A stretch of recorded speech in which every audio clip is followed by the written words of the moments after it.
Tribuna Livre. Oferecimento Brasília Magazine, RD Calçados e Sapataria da Rodoviária.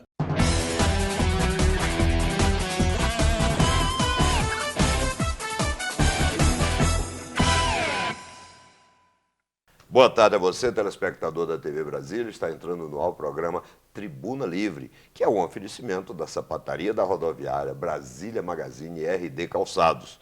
E hoje nós vamos falar um pouco, aliás, vamos começar o programa falando de futebol. Mas não é o futebol tradicional, né? Nós vamos falar hoje do futebol americano, pessoal. E para aqueles que ainda não conhecem, apesar da popularização, né, do futebol americano, principalmente em Brasília, né, nós estamos recebendo aqui o Dadal, né? O Dadal é de uma equipe de futebol americano e vamos conversar um pouco sobre isso. Seja muito bem-vindo, viu, Dadal? Boa tarde. Muito obrigado. Boa tarde. Me diga uma coisa, Dadal. Há quanto tempo essa equipe que você compõe, ela existe aqui no Distrito Federal? Os Leões, eles estão com... Aliás, temos que apresentar. É o Leões de Judá. Leões de Judá. Eles começaram, tem aproximadamente 2 anos e 5 meses. Né? Há 2 anos e 5 meses. Sim. Né? E competições no Distrito Federal? Nós estamos já participando já do segundo ano, né, do campeonato Candango e também do campeonato a nível nacional. Né? Aquele Brasileirão. Mas faz o quê? É a própria equipe ou faz uma seleção do Distrito Federal? Ou são todas as equipes que participam do campeonato local que participam do campeonato nacional? Sim, exatamente. Todas elas participam, né? Apenas uma lá que não vai estar participando esse ano, mas as 4 hoje que estão aí, elas vão participar. E nós, né, como campeões candangos desse ano, nós estamos... Entra como favorito? Eu digo que sim, né? Mas tem que tomar muito cuidado, porque esporte, né, é muito perigoso você falar que você é, né? Mas as equipes estão, com certeza, né, correndo atrás, eles querem nos vencer, porque nós fomos os campeões, então é super normal. Em qual estado que você tem assim mais tradição do futebol americano aqui no Brasil? No Rio, né, as equipes já estão, o Vasco da Gama, o Botafogo, o Flamengo, o Fluminense tinha um time, acabou por terminar, mas já está começando um outro. Né? No Sul, em Santa Catarina, tem um time muito forte.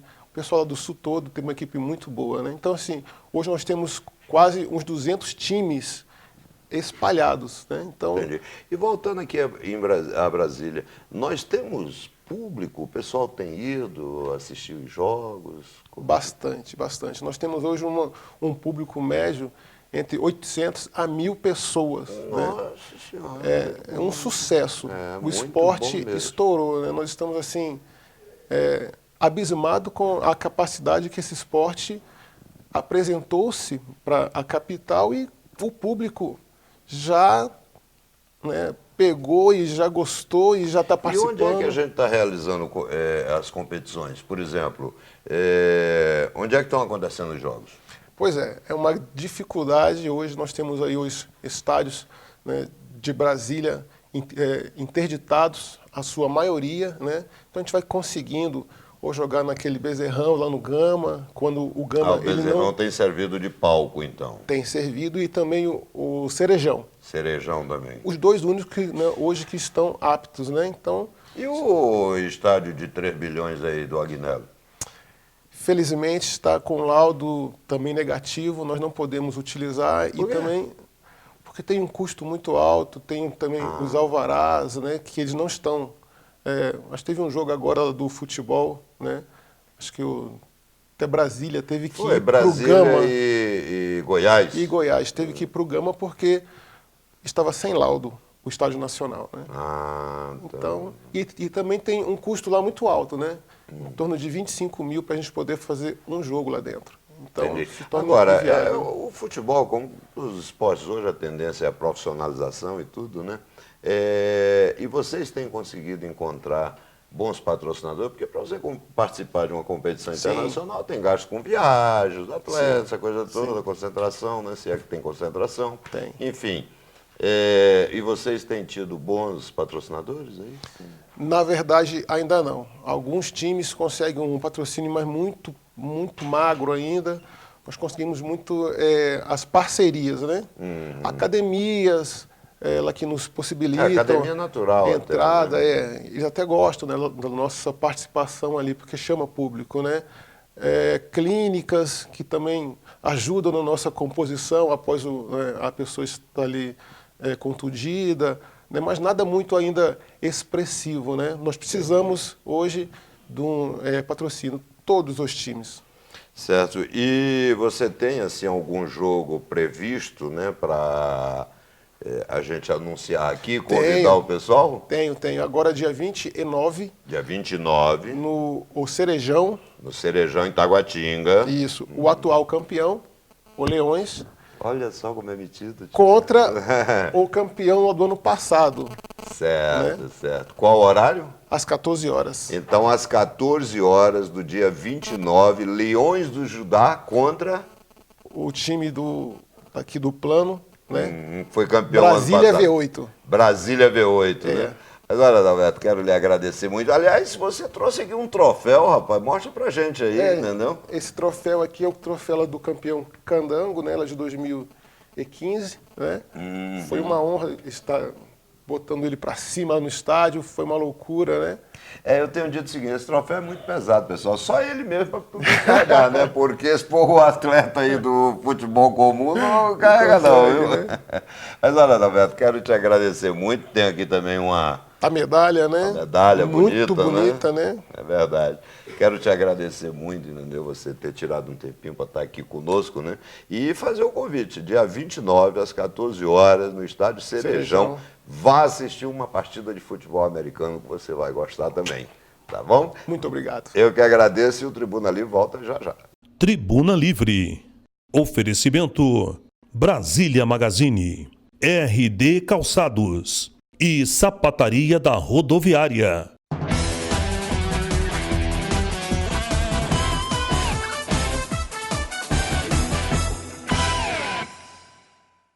Estamos de volta com Tribuna Livre e agora temos um convidado muito especial, né? Temos aqui o Brigadeiro Machado, que arrumou um tempinho na sua agenda para estar aqui conosco, né? Certeza. E o Brigadeiro, ele foi chefe do Estado-Maior da Aeronáutica, né? E eu vou conversar um pouquinho com ele, principalmente sobre essa questão de segurança aérea, essas coisas todas. Mas o Brigadeiro, ele realmente tem um currículo extraordinário, mas eu acho que o mais importante do seu currículo é que eu acho que eu sei qual time que eu sou torce. Sou torce para o Fluminense. Exatamente. Né? Então vocês vejam, pessoal, é uma questão de qualidade. Né? Brigadeiro, boa tarde, seja muito bem-vindo, viu? Sim, pois não. E me diga uma coisa, o senhor agora está na reserva? Sim, senhor. Está na reserva, Isso. né? Eu passei para reserva agora em dezembro. Hein? Ah, tá. E o senhor trabalhou muitos anos na defesa aérea do país, Isso. né? Então tem uma... Praticamente 15 anos, entre várias entradas e saídas, de major até major brigadeiro, inclusive fui comandante da defesa aérea. Ah, tá. Agora é interessante que a gente fala assim, defesa aérea, parece uma coisa distante, né? Mas, na verdade, vocês supervisionam as fronteiras nossas para, agindo preventivamente, não permitir. Sim. Porque os ataques hoje não são aqueles tradicionais, né? Não, Que vem aquele monte de gente, né? Não, é exatamente. uma coisa, né? Como é que funciona isso? Um fator muito importante que destaca o próprio Brasil de outros países é por nós termos um sistema integrado de controle de tráfego aéreo e de defesa aérea. Os nossos conhecidos SINDACTAs são Centros Integrados de Defesa Aérea e Controle de Tráfego Aéreo. O que significa isso? A solução que foi adotada desde os idos de 72, 73, até por questões econômicas, foi justamente nós termos os mesmos meios de detecção, radares, de comunicações e centros de controles de espaço aéreo que fossem comum ao controle da aviação civil e ao controle da própria defesa aérea, ou seja, das operações militares da Força Aérea e hoje, inclusive, da Marinha e do próprio Exército. O senhor falou sobre o aspecto econômico.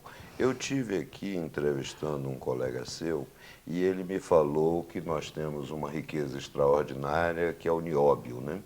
E que as pessoas entravam com facilidade no país, se instalavam e levavam as nossas riquezas. Né? Quer dizer, o Brasil, na verdade, é a maior fonte, né, do nióbio, e, entretanto, a Bolsa é de Londres. Né?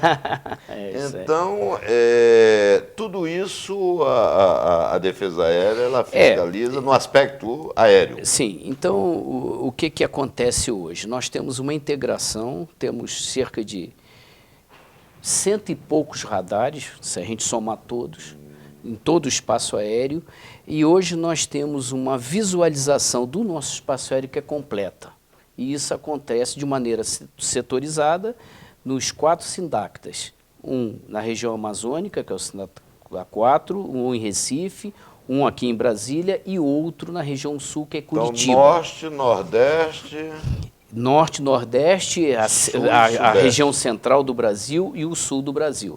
Ou seja, com isso nós temos uma visão completa. E o Comando de Defesa Aérea, que fica aqui em Brasília, lá na área do aeroporto, ele justamente faz a coordenação geral desse espaço aéreo. A impressão que nós temos, brigadeiro, quer dizer, assim, é uma coisa totalmente aleatória, sem fundamento, porque a gente não tem os dados, né? Mas é que a região amazônica é abandonada. Mas essa impressão é verdadeira? Ou a gente tem apenas deficiências? Ou dá para fazer o controle mesmo? É um grande desafio. Se nós considerarmos que praticamente a região amazônica é a metade de todo o território brasileiro. Então, o SINDACTA 4 tem uma grande responsabilidade, mas com toda a dificuldade que existe, logicamente, para a própria Força Aérea, nós temos a capacidade de manter um controle desse espaço aéreo, não só através da vigilância do espaço aéreo com os nossos radares, mas com a utilização de aviões de defesa aérea, principalmente os nossos A-29 Super Tucano, que nós temos 2 bases, em Boa Vista e Porto Velho, mas eles estão sempre se movimentando por várias localidades dentro da Amazônia. Esse trabalho ele é integrado com a Polícia Federal? Com certeza. Principalmente naquilo que se refere existe à repressão ao tráfico. Hoje existe uma operação que é feita com a Força Aérea e a Polícia Federal, chamada Operação Porteira Fechada, na qual justamente se busca, tá certo, as incursões de aeronaves, principalmente que cruzam as nossas fronteiras, que vêm de países vizinhos, que não só transportam drogas, como o próprio armamento. Então, a Polícia Federal faz o trabalho de inteligência, a Força Aérea deteta os aviões, acompanha e normalmente informa a Polícia Federal aonde vai ser o pouso da aeronave. E a Polícia Federal monta a operação para... Tem muitos campos de pouso clandestino mesmo na região amazônica? Muitos campos. Isso é muita dificuldade de se coibir, tá certo? Pela vastidão da própria Amazônia, mas... E até pelas condições naturais também, né? Isso. Mas hoje existe uma dificuldade porque até a destruição desses campos de pouso pode envolver até a segurança, às vezes até da população indígena. Mas, de modo geral, com o próprio sistema de vigilância da Amazônia, há a possibilidade do mapeamento e da plotagem, ou seja, através da inteligência a gente sabe onde estão esses campos de pouso. E aí a Polícia Federal faz um trabalho de verificar se aquele campo está sendo utilizado ou não. Perfeito. E de 20 anos para cá, a população tem tido um acesso mais fácil, né, ao transporte aéreo, com né? certeza. Isso, evidentemente, traz uma demanda muito maior, os aeroportos mais cheios, né? O espaço aéreo também mais cheio. É seguro mesmo, brigadeiro, a gente ficar viajando de avião, porque no fundo, todo mundo tem um pouquinho de medo, né? Uma pontinha de medo, né? Porque está lá em cima. Não, eu só pode ter certeza do seguinte: hoje a Força Aérea, através do Departamento de Controle de Espaço Aéreo, que controla todo o tráfego aéreo no Brasil, tá certo? Ela atingiu um nível de proficiência fantástico. Então, para termos uma ideia, tá certo? Há cerca de 2 anos atrás, houve como se fosse assim uma avaliação de órgãos estrangeiros, da própria OACI, Organização de Aviação Civil Internacional, e o Brasil ficou com, com conformidades acima de 90%, em quesitos de segurança, em quesitos de controle, enfim. Ou seja, o nosso tráfego aéreo está num padrão, eu diria, entre os 5 melhores do mundo. E como a direção-geral está aqui em Brasília, então quando ele está chegando aqui já está mais tranquilo. Não, com certeza, eu tenho a certeza que hoje o nosso tráfego aéreo é uma questão de orgulho para o Brasil e para a própria Força Aérea. Claro, claro. Brigadeiro, eu quero lhe agradecer muito, porque o nosso tempo é muito curto, o tempo de televisão é assim, né? Mas eu vou lhe dar um presente.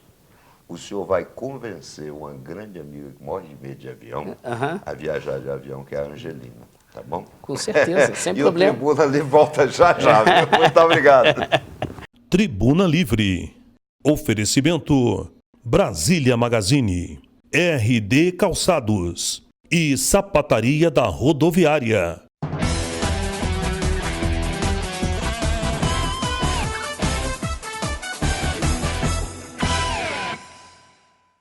Estamos de volta com o Tribuna Livre e agora no bloco dos blogueiros. E nós vamos conversar com 2 que são muito conhecidos aqui no Distrito Federal. Primeiro, Francisco Lima. Você sabe quem é? Eu também não. É o professor Chico. Essa história de Francisco Lima, né? Não sei o que, isso é coisa de maranhense, né? Só pode, né? Seja muito bem-vindo, Mas Chico. a origem do Francisco Lima é o nome de meu pai, que é do Piauí. Pô, aí já melhorou, né? E estamos aqui também recebendo a presença ilustre do nosso amigo, né, Fred Lima, né? Isso. E o 2 Fred, Limas, né? 2 Limas, né? É verdade. Só não são parentes, verdade. né? Isso é nepotismo? É puro. Quem é pai e quem é filho aí? que ele é o pai. Saber. Ele é o pai, né? Tá certo. Mas olha, essa semana nós tivemos um evento muito importante para a comunicação do Distrito Federal, né? Que foi o lançamento, né, do portal da associação, né? Me diga uma coisa, a que se propõe, primeiro sejam muito bem-vindos, né? E a que se propõe, né, esse portal? O portal em si, a ideia de criar ele, primeiro a gente queria fazer um site de assuntos internos da associação, né, em si, só de comunicados, essas coisas. Aí depois a gente teve a ideia Violando de fazer... o princípio da transparência. Isso. Aí depois a gente teve a ideia de fazer um portal de notícias, né, em si, reunindo todos os blogueiros associados. Então o portal... Ele conta hoje com uns 35 blogs que são associados, né? Mas acho que esse número vai ultrapassar 40, porque tem vários pedidos de ingresso na associação e cada blogueiro é um colunista. Entendeu? Certo. Então, são notícias assim, originais, sem réplicas, né, de outros blogs em si, que são postadas lá, que falam sobre a política. É engraçado que cada um hoje vai cuidando de um assunto, né? Parece que há uma tendência mundial na especialização, até na comunicação, né? Principalmente. Nós temos o Fred, que é mais abrangente, mas que cobre bem em torno também, Distrito Federal, política nacional. Temos o Kleber Karpov, que é da área da saúde, né? Temos o Poliglota, que é da área da segurança, tem o Ivan também da área da saúde. Então, ficou segmentado, que foi, aliás, a primeira combinação que nós fizemos quando criamos esta associação. A gente já foi identificando que cada um tinha o seu segmento, era o seguinte, cada um vai manter o seu segmento e a sua linha editorial, a gente não vai interferir nem sugerir nada, vocês continuem produzindo por conta de vocês com responsabilidade, claro, né? E isso daí é que vai criar a identidade, a identificação da nossa associação e tem dado certo até agora. E o que vocês acham com relação à importância? A gente vê um crescimento, né, enorme, né, da comunicação por intermédio dos blogs, né? Hoje poucas pessoas leem o jornal impresso, né? A coisa vai mais. E me parece que vocês chegaram num momento muito importante. Vocês terminam hoje fazendo a pauta para os grandes jornais. É verdade. Acaba pautando, né? Acaba pautando. Inclusive, eu queria até chamar um fato interessante aqui. até o próprio Correio Brasiliense, né? Ele criou o seu blog do Correio agora, ou seja, ele percebeu que o jornalismo está se caminhando exatamente para a parte digital, entendeu? Está saindo do impresso. E a associação, como bem lembrou o professor Francisco, que é o presidente, a função dela é exatamente essa, sabe? É reunir os blogs de política, né? E outra, a pessoa pode falar de saúde, de educação, tudo, mas tem que ter conotação política. Claro. Não pode ser uma coisa que saia do âmbito político. Bem, nós já falamos dos blogs, agora vamos falar do que há de melhor, né? Vamos falar mal do governo, né? Vamos, isso é mais gostoso. Rapaz, e o que você achou das manifestações agora, domingo passado, dia 16?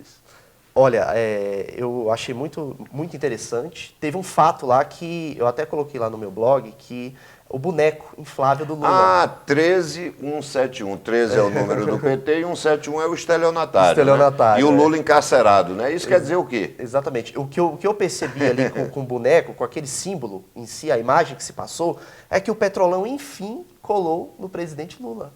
Né? E agora, é porque estava muito na Dilma, né, em si, essa questão do Petrolão. Mas agora o Lula, o brasileiro deu a paternidade conseguiu enxergar, conseguiu né? enxergar o Lula no claramente, Petrolão, né? Entendeu? Conseguiu enxergar. Tanto que as outras cidades estão planejando no dia 7 de setembro, né, ter um boneco em cada uma delas. Chique, me diga uma coisa, o que você achou da declaração daquele abestado presidente da CUT lá, dizer que ia pegar em arma, que não sei o quê. E o pior, na frente da presidente Dilma.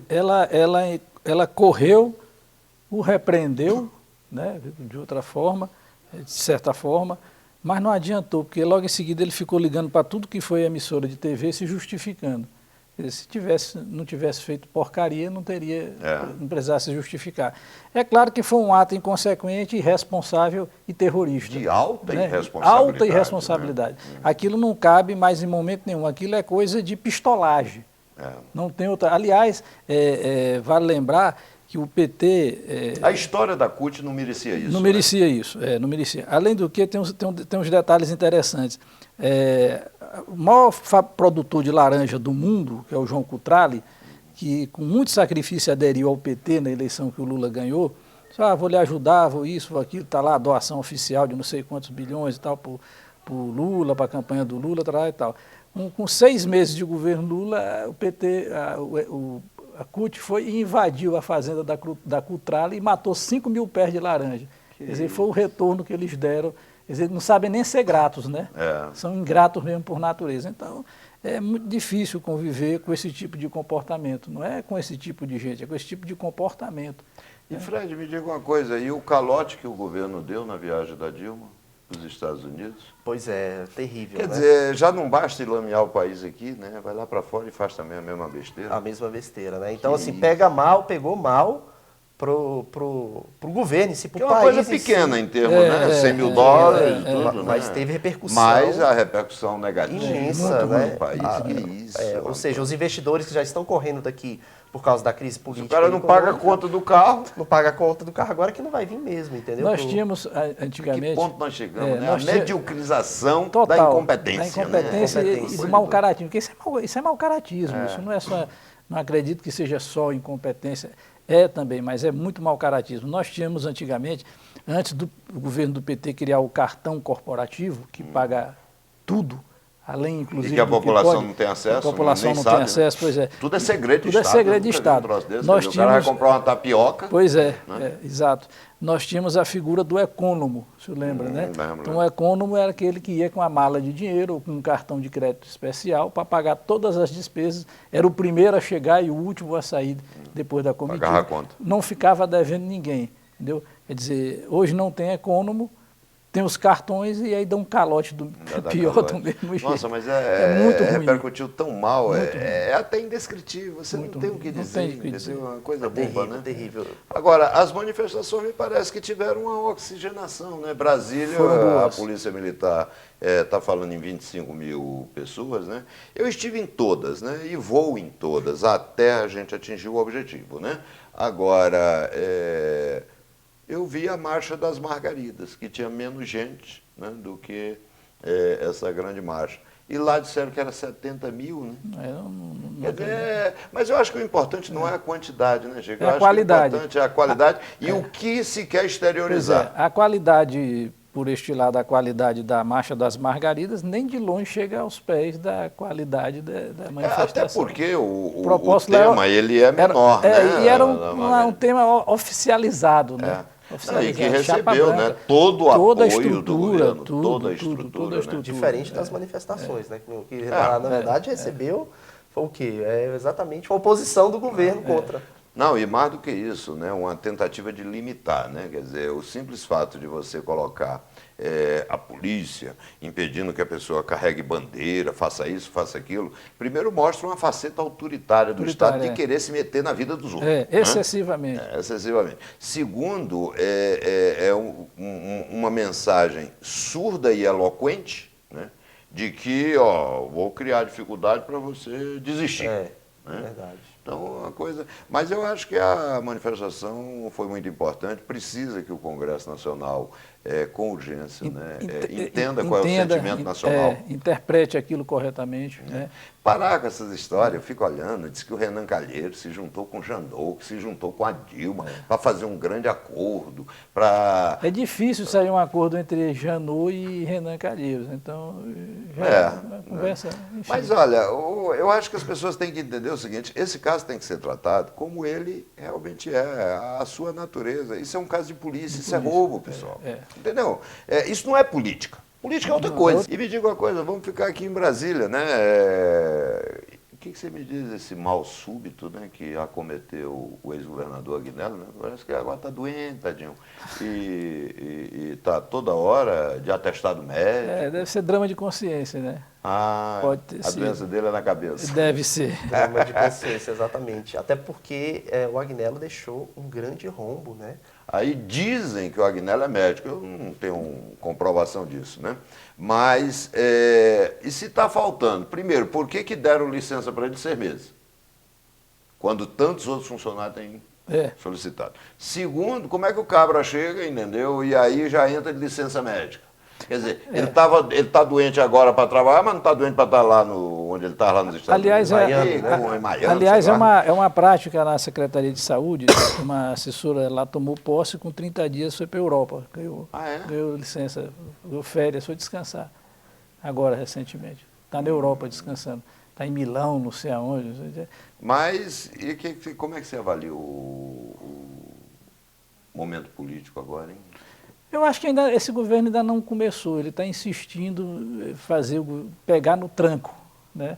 Porque, para começar, a gente tem que ver algumas ações. A gente tem visto aí o secretário, ontem, por exemplo, ele estava numa emissora de rádio falando muito bem, não sei o quê, mas na hora que ele terminou de falar, e entraram os ouvintes, aí sarrafo nele, desmontaram todo aquele discurso bonito. Né? Secretário de Saúde. De Saúde, né? Então, ele é um cara que entende razoavelmente bem de dados, de números, etc, etc, mas não entende nada de saúde, né? Então, tem que casar um pouco de conhecimento de uma coisa com outra. Eu acho que o governo é o seguinte, ontem a gente estava até com a BBP, com o secretário Leonardo Colombini, né, que é da Fazenda, preparadíssimo. Realmente o governo herdou uma herança maldita na Isso fiscal. É em conteste. Né? É incontestável. Então, herdou. Mas eu acho assim que o governo ele tem juntado certas peças no baralho que eu acho que não vai dar certo. Por exemplo, mistura pessoas de um partido A com partido B, com partido C, entendeu? E são antagonistas. E ao invés de trabalharem para um objetivo só, ficam se gladiando. Exatamente. Então, assim, é um governo eclético. Nesses 8 meses, o governo tem, igual o professor mesmo falou, tem gatinhado. Na verdade, e aí a gente tem que entender o sentimento popular. Para a população, a saúde só vai estar boa quando o remédio estiver sendo entregue, o remédio que ela precisa, e quando o hospital atendê-la. Sem essa história de, eu sou verde, é porque minha doença é mais ou menos. Não existe. Isso é besteira, tem que atender todo mundo indistintamente, até porque na hora do contra-cheque, na hora de descontar, na hora de pagar o imposto, não tem cor, né? Na área de segurança, a mesma coisa. Quando parar, entendeu, de acontecer os homicídios, tem acontecido. E na área de educação, quando a educação efetivamente funcionar. Entendeu? Quer dizer, para a população é isso que ela pagou antecipado, né? Mas olha, professor Chico, foi assim muito prazeroso, né? Obrigado. Rever o amigo, entendeu? Porque, para quem não sabe, o Chico é do Maranhão, é de Bacabal, né? Bacabal faz parte ali do Grande Piauí, entendeu? Na periferia, né? O Fred, entendeu? Que tem se revelado aí um excelente comunicador, entendeu?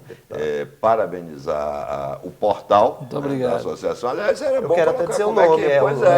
Para entrar no portal, para entrar no portal é www.portalabbp.com.br. Lá você vai acompanhar as principais notícias do Brasil, né, do DF e do entorno. Tá certo. Então eu quero agradecer a vocês. Quero fazer um agradecimento, né, aos nossos anunciantes, né, que é a Sapataria da Rodoviária, Brasília Magazine e RD Calçados, né? Mas o meu agradecimento muito especial vai para você, telespectador da TV Brasília, pela paciência que tem conosco, pela audiência que nos dá. E se Deus quiser, sábado que vem estaremos de volta com Tribuna Livre.